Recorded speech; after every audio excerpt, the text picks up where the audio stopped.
Praise lord. దేవునికి స్తోత్రం కలుగుగాక. ప్రార్థించుకొని వాక్యభాగంలో ప్రవేశిద్దాం.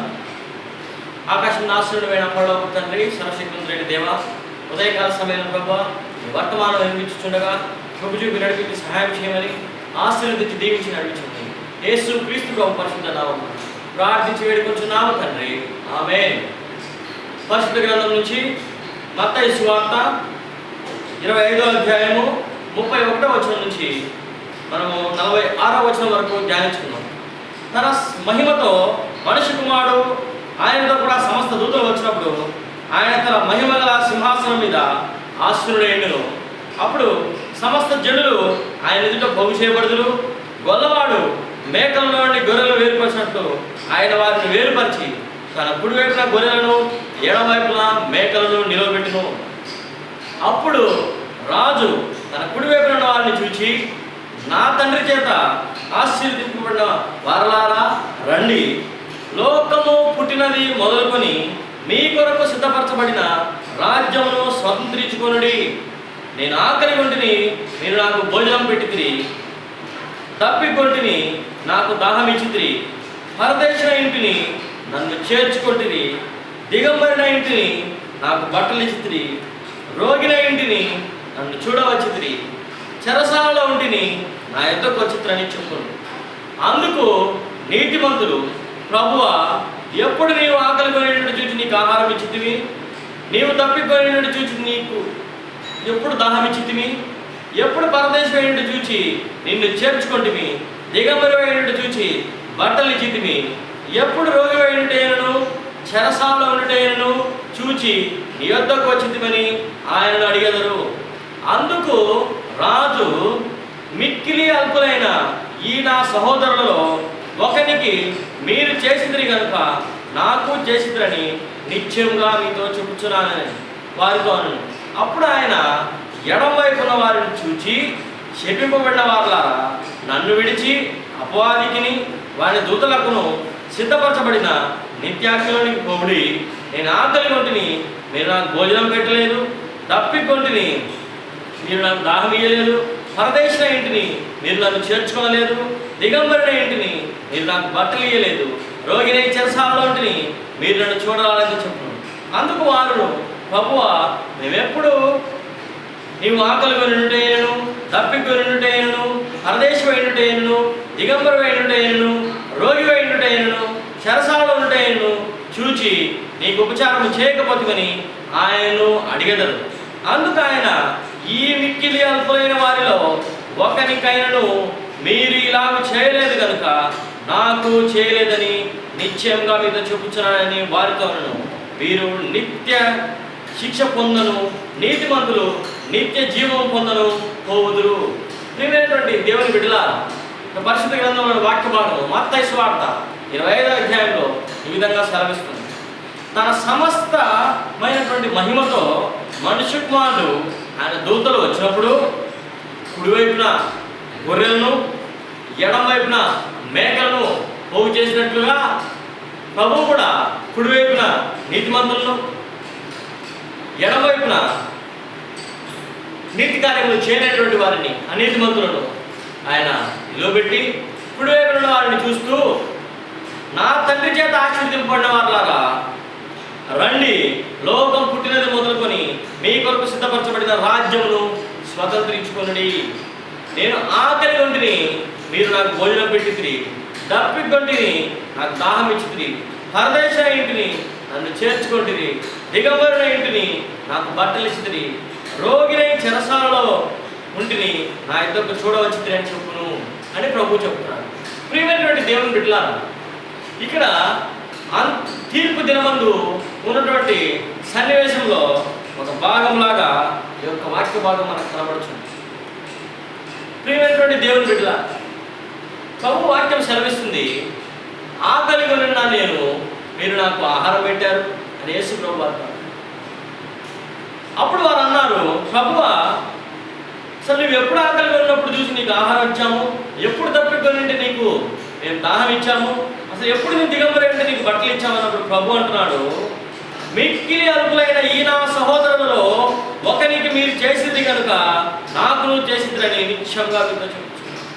అంటే ఈ సంఘటనలన్నీ వారు ప్రభువుకు చేసిన సంఘటనలు కాదు, మిక్కిలి అల్పులైనటువంటి సహోదరులకు చేసినటువంటి సంఘటనలను ప్రభువు నాకు చేశారు మీరు అని చెప్పి చెప్తున్నారు.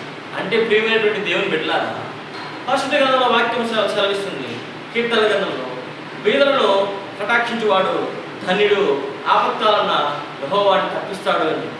ఆ విధంగా అల్పులైనటువంటి వారికి ఈ లోకంలో మనం సహాయం చేస్తే పరలోకంలో అది తండ్రి అయినటువంటి దేవునికి మనం చేసినట్టుగా మనకు కనబడుతుంది. యేసు ప్రభు, సాక్షాత్ యేసు ప్రభుకే మనం వస్త్రములు ఇచ్చినట్టుగా, యేసు ప్రభుకే మనం దాహం ఇచ్చినట్టుగా, యేసు ప్రభునే మనం చేర్చుకున్నట్టుగా, యేసు ప్రభునే మనము ఆహారం పెట్టి ఆదరించినట్టుగా ఇక్కడ పరిశుద్ధ గ్రంథంలో మనకు కనబడుతుంది. అందుకే లోకంలో వాక్యం ఉంది, ఈ లోకంలో ఒక సామెత ఉంది, మానవ సేవే మాధవ సేవ. ఈ విధంగా మనము అల్పులైనటువంటి మనుషులకు మనం సహాయం చేసినప్పుడు, అల్పులైనటువంటి వారిని మనం ఆదరించినప్పుడు, అల్పులైన వారికి మనం వస్త్రం ఇచ్చినప్పుడు, అల్పులైన వారిని మనము చేర్చుకున్నప్పుడు మనము ఆ సహాయమును ప్రభు అయిన యేసు క్రీస్తు ప్రభుకు చేసినట్టుగా ప్రభు ఇక్కడ తన యొక్క జ్ఞాపకంలో రాసుకుని నీతిమంతులను పిలుస్తున్నాను. అలాగే ఎడమ వైపున్న వారిని చూసినప్పుడు ప్రభు ఎంతో కోపంతో శపింపబడిపోయిన వారులారా, నన్ను విడిచి అపవాదికి వాడి దూతలకు సిద్ధపరచబడిన నిత్యాగ్నిలోనికి పోడి, నేను ఆకలి ఉండిని మీరు నాకు ఆహారం పెట్టలేదు, నేను తప్పికొండిని మీరు నాకు దాహం వేయలేదు, నేను పరదేశిన ఇంటిని మీరు నన్ను చేర్చుకోలేదు, నేను రోగిని చెరసాలలో ఉంటిని మీరు నన్ను చూడడానికి రాలేదు అని చిట్ట చివరగా మీరు అపవాదికి వారి దూతలకు సిద్ధపరచబడినటువంటి నిత్య శిక్షలోనికి పోడి అని చెప్పి ఎడమవైపు ఉన్న వారిని ప్రభు పంపించడం. ఈరోజు ప్రేమైనటువంటి దేవుని బిడ్డ, మనము ఏ స్థితిలో అల్పులైనటువంటి సాటి మనుషులకు మనము సహాయము చేస్తున్నామా లేదా అని చెప్పి ప్రభు వాక్యం ఈరోజు నిన్ను నన్ను ప్రశ్నిస్తుంది. ఈరోజు ప్రభు వాక్యము మనల్ని సూటిగా ప్రశ్నిస్తుంది. మత్తయి సువార్త 25వ అధ్యాయము 31వ వచనంలో, ఈరోజు నువ్వు ఏ స్థితిలో ఉన్నావు?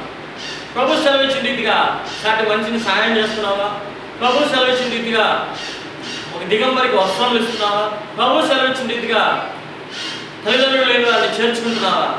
యాకోబు పత్రికలో వాక్యం రాయబడింది జరిగింది, తల్లిదండ్రులు లేని వారిని విధవరాలను పరామర్శించడమే నిశ్చలమైన భక్తి అని చెప్పి. ప్రియమైనటువంటి దేవుని బిడ్డల, అలాగే భక్తులైనటువంటి యోహాను ఒక మాట రాయడం జరిగింది, నువ్వు కనిపించని సహోదరుని నువ్వు ప్రేమించకపోతే కనిపించని దేవుణ్ణి ఏ విధంగా ప్రేమిస్తావు అని. ఈరోజు యేసు క్రీస్తు ప్రభువు మనందరి పాపం నిమిత్తము కలువరి శిలువలో రక్తం చిందించి ప్రాణం పెట్టి తిరిగి లేచి, ఆ విషయం మనందరికీ తెలుసు. కానీ ఈరోజు ప్రభువు మనం చేరుకోవాలంటే ప్రభు రక్తంలో మనం కడుగుబడి, ప్రభు రక్తంలో మనం పరిశుద్ధపరచబడిన తర్వాత ప్రభువు చెప్పినటువంటి కార్యక్రమాలను మనము పాలు పంపులు పొందాలి. ప్రేమైనటువంటి మనము పేదలను జ్ఞాపకం చేసుకోవాలి, పేదలకు సహాయం చేయాలి, తల్లిదండ్రుల పిల్లలను మనము ఆదరించాలి, విధవరాలను మనము ఆదరించవలసిన వారమైనా, అలాగే ఎంతో నిరాశ నిస్పృహలతో కొట్టుకుని పోతున్నటువంటి ప్రతి ఒక్కరిని కూడా మనం ఆదరించవలసిన ధర్మం కలిగి ఉన్నాం. క్రీస్తును పోలి నడుచుకుంటానగా ప్రభువు మనల్ని ఏ విధంగా ప్రేమించాడో మనము కూడా లోకంలో ఉన్నటువంటి మన సాటి అయినటువంటి మన యొక్క సహోదరులను సహోదరులను మన యొక్క కుటుంబ సభ్యులనే కాకుండా మన ఇరుగు పొరుగు వారిని కూడా మనము ఆదరించవలసిన వారు. మనం వారికి డబ్బు సహాయం మాత్రమే కాదు, ప్రేమ దేవుని వారికి ఆపదలో ఉన్నప్పుడు ఆదుకొనడము, వారు మానసికంగా కుంగిపోయినప్పుడు అని మనం ఓదార్చడము, వారు అనేకమైనటువంటి కష్టం ఉన్నప్పుడు వారికి మనం కొంచెం సహాయం చేసి వారి కష్టాల నుంచి బయటకు తీసుకురావడానికి ప్రయత్నం చేయడము, ఇవన్నీ కూడా లోకంలో మనం చేయవలసినటువంటి కార్యక్రమాలు ఉన్నాయి. అందుకే ప్రభు అయిన యేసు ప్రభు నీవు నేను పాపంలో ఉన్నప్పుడు ఆయన మన పాపం నుంచి మనల్ని విడిపించడానికి ఆయన కలువరి శిలువలో చేతులలో చీరలు, కాళ్ళలో చీరలు, తల మీద ముళ్ళ కిరీటం, ప్రక్కల బల్లెంపొట్టు, వీపుడు నాగచాలలో దున్నబడిన దేహం ద్వారా ఆఖరి రక్తపొట్టు వరకు కూడా ప్రభు నీ కోసం నా కోసం చిందించి మనలను పాపం నుంచి విడిపించి తన నిత్య రాజ్యానికి వారసులుగా చేసుకున్నాడు. ఈరోజు ప్రభు చూపినంత గొప్ప ప్రేమను మనం ఈ లోకంలోని సమస్తమైన మానవాళికి మనం చూపించవలసిన వారమే.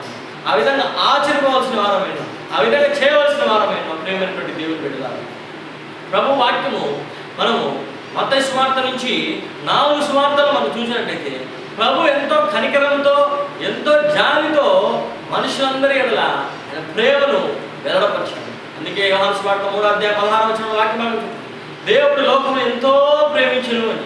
ఆ విధంగా ఆయన ప్రేమించాడు కనుకనే ఆయన తన స్వరక్తం ఇచ్చి తన బిడ్డలుగా మనల్ని చేసుకున్నాడు. తన రక్తంతో మనల్ని కడిగాడు. ప్రియమైన దేవుని బిడ్డలారా, కీర్తన గ్రంథం 1:12 వాక్యపాఠం సెలవిస్తుంది. ఆయన మన పాపములు, మన అతిక్రమములు పడమటికి తూర్పు ఎంత దూరమో అంత దూరం ఎత్తివేశాడని చెప్పి పరిస్థితి గ్రంథం సెలవిస్తుంది. యేసు రక్తము ప్రతి పాపముని మనం పవిత్రంగా చేస్తుంది. 1 యోహాను పత్రిక 1:7 సెలవిస్తుంది. ప్రియమైన దేవుని బిడ్డలారా, ఈరోజు నువ్వు యేసు ప్రభు చెంతకు చేరుకున్నట్టయితే యేసు ప్రభు కలిగిన మనస్సును మనం కూడా కలిగి ఉంటాం. ఒకవేళ యేసు ప్రభు కలిగిన మనసు మనకు లేకుండా, మనం క్రోధము, మనము సాటి మనుషుల ఎడల సహనము లేకుండా, కోపముతో, అశాంతితో మనము ప్రవర్తిస్తున్నట్లయితే యేసుక్రీస్తు ప్రభు ఇంకా మన మనస్సులో లేడని అర్థం. కాబట్టి అటువంటి హృదయం కలిగి ఉంటే, మనం ఇంకా పాపం స్థితిలో బంధింపడి ఉంటే, శాపంలో కొట్టుమిట్టాడుతుంటే, మనం వ్యభిచారంతో, వేశ్యలతో ఉంటే, మన జీవితంలో వ్యసనాలతో ఉంటే, ఈరోజు ప్రభు నిన్ను పిలుస్తున్నాను. నా ప్రియకుమారుడా, నా ప్రియకుమార్తె, మీకోసమే కదా కల్వరిస్తుడే రక్తం చిందించింది, నీకోసమే కదా నేను శిలువ బలియాగం చేసింది. నా దగ్గరికి రా, నేను నిన్ను ఆదరిస్తాను, నేను ఆదుకుంటాను, నీకు నూతనమైన మనస్సును నేను పుట్టిస్తాను, నీ నూతనమైనటువంటి జీవమును నేను నీకు అనుగ్రహిస్తాను అని చెప్పి ప్రభు సెలవిస్తున్నాను. ఈరోజు మనము ప్రభు వైపు తిరిగితే, ఈరోజు మనము ప్రభు వైపు మన హృదయాలను తిప్పుకుంటే, మనం కూడా రేపు పరలోక రాజ్యంలో ప్రభు యొక్క కుడి వైపున నిలబడినటువంటి గొర్రెల్లాగా ఉంటాం. లేకుంటే ప్రియమైన దేవుని బిడ్డలారా, ఎడమ వైపు ఉన్నటువంటి అనీతిమంతుల్లాగా ఉండి నిత్యాగ్నికి, అపవాదికిని, వాళ్ళ దూతలకు సిద్ధపరిచిన నిత్యాగ్నిలోకి మనం వెళ్ళిపోతాం. ఈరోజు నిన్ను నన్ను మరొకసారి పరీక్ష చేసుకుందాం. ఈరోజు మన హృదయాలను మరొకసారి తెచ్చుకుందాం. ఎందుకంటే ఇర్మియా గ్రంథం 17 ప్రభు వాక్యం సెలవుస్తుంది. హృదయం అన్నిటికంటే మోసకరమైనదంట, అది ఘోరమైన వ్యాధి కలదంట. ప్రియమైన దేవుని బిడ్డలారా, ఈరోజు అందుకే ప్రభు అయిన దేవుడు ఆయన హృదయాన్ని పరీక్షించి, పరిశీలించి, పరిశోధిస్తాడు అని చెప్పి పరిశుద్ధ గ్రంథంలో సెలవేయడం జరిగింది. ఈరోజు ప్రభు నీ హృదయాన్ని, నా హృదయాన్ని పరీక్షించి, పరిశోధిస్తే ఆ హృదయంలో ఏం కనపడుతుంది? మనం ప్రభుకు దగ్గర వారంగా ఉంటున్నామా, ప్రభుకు దూరమైన వారంగా ఉంటున్నామా? ఈరోజు మనల్ని మనం పరీక్ష చేసుకున్నాం. ప్రియమైన దేవుని బిడ్డలారా, ఈరోజు ప్రభు శిలువలో కాల్చిన రక్త ధారలు వృధాగా పోనీయకూడదు. ప్రియమైన దేవుని బిడ్డలారా, ఈరోజు మనం అనేక మందికి ప్రభు సువార్తను తెలియజేయవలసిన వారమైన, అనేక మందిని ప్రభు దగ్గరకు తీసుకురావాల్సిన వారమైన ప్రభు వాక్యం సెలవుస్తుంది. యేసుక్రీస్తు ప్రభు చెప్తున్నాడు యోహాను సువార్త 14:6 నేనే మార్గమును, సత్యమును, జీవమును, నా ద్వారానే తప్ప తండ్రి ఎదుగు ఎవడు కూడా రాడు అని చెప్పి సెలవిస్తున్నాడు. ఆయనే మార్గము. అందుకే పరిశుద్ధ గ్రంథంలో ఇంకో వాక్యం సెలవిస్తుంది, ఇరుకు మార్గంలో ప్రవేశించడానికి పోరాడండి.